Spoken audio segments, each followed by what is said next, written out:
opportunity has been knocking at the door for a long time for the Filipino people to rise up on their own and build a new nation and build a new country, country of which our children and their succeeding generations shall be proud. We build a new country, a new nation, and new people in this new society.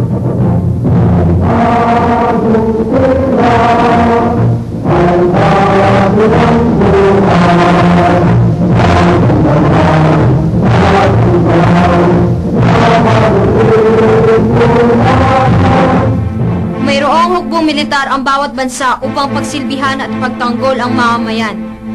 Subalit sa panahon ng martial law, mas may kapangyarihan ang militar sa mga sibilyang mamamayan.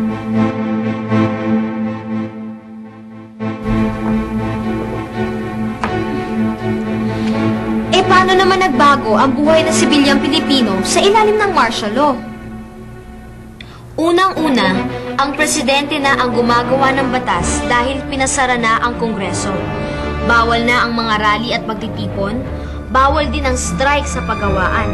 Kailangan maging maingat sa pagsasalita laban sa gobyerno dahil may mga informer na nagsusumbong sa mga may kapangyarihan. Nagkaroon ng curfew mula alas 10 ng gabi hanggang alas 4 ng umaga. Nagkaroon ng mga checkpoint sa iba't ibang daanan. Sa pamamagitan ng mga arrest, search and seizure order, hinuli at kinulong ng mga militar ang mga pinaghihinalaang kaaway ng pamahalaan. Ang ibang miyembro ng oposisyon ay nilagay sa ilalim ng house arrest. Kumbaga, ipinakulong sa sarili nilang tahanan. Oh! Nakita nyo na yung epekto ng ginawa nyo? Nakakatakot pala ang martial law, no? Ano naman kaya ang naging epekto ng militarisasyon sa bansa? The principle of supremacy of the civilian authority over the military is ingrained in our psyche as a nation that loves freedom, that loves the democratic processes. But during martial law, there was a developed attitude in our country that the military could be in the middle of everything. Because during martial law, former President Marcos relied heavily upon his generals.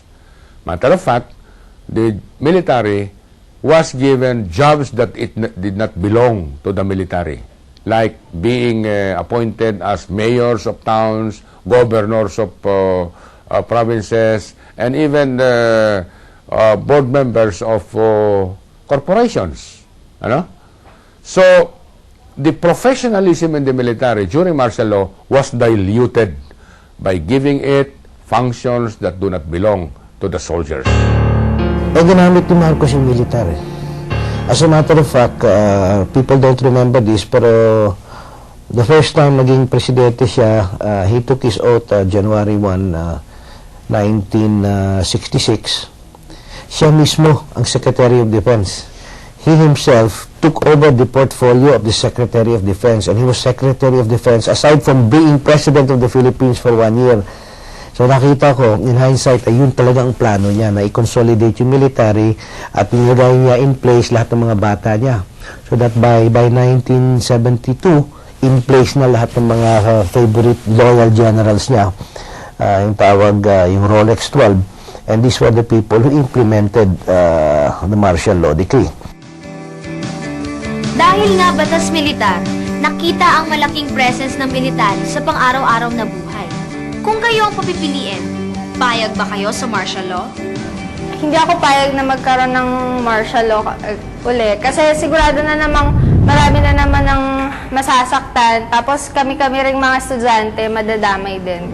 Ang pagtatatag ng martial law ay pagkakaloob lamang ng labis na kapangyarihan sa iilan at pagbibigay ng labis na kahirapan at paghihigpit sa karamihan na maaaring magdulot ng malawakang pagkasira ng lahat. Masasabi ko lang na kahit kailan, saan man, hindi maaaring maging sagot ang karahasan sa kaayusan. Smiling martial law ang tawag ni Pangulong Marcos sa pagsasakatuparan ng batas militar sa Pilipinas.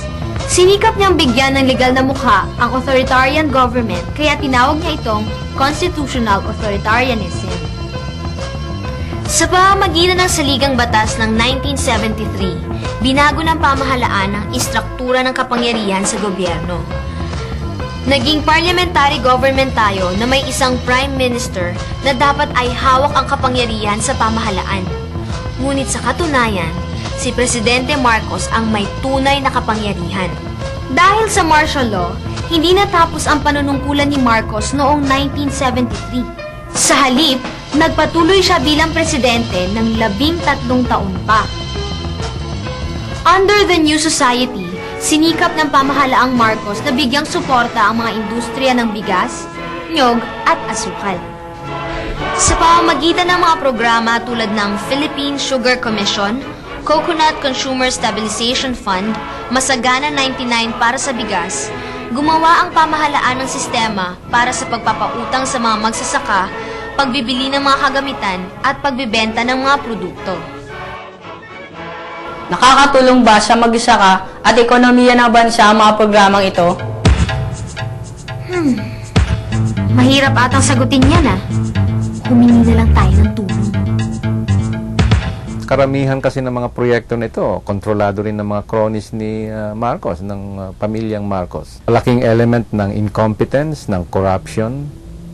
Kaya marami sa mga proyektong ito hindi talaga naging successful, no? Hindi talaga sineryoso yung proyekto.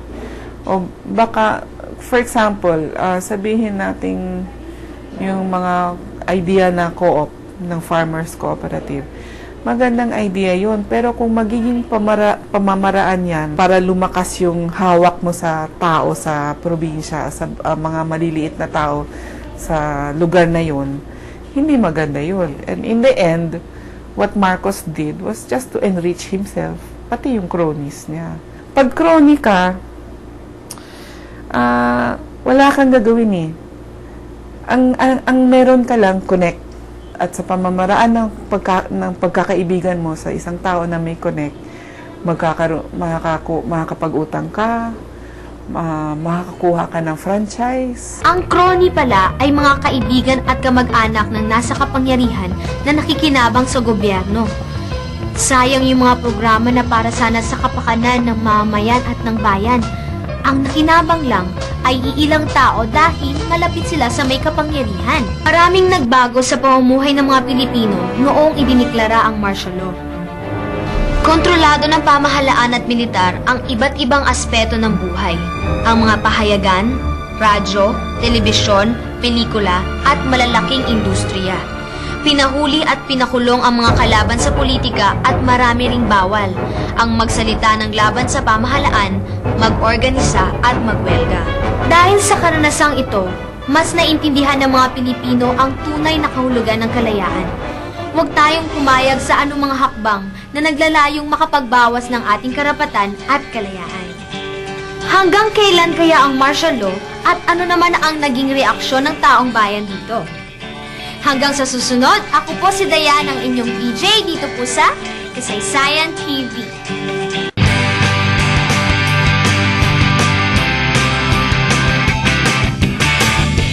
Kabataan tayo na, sama-sama tayong magbalik tanaw sa nakalipas. Ipinunla ng mga nauna sa atin ay ating pagyamanin.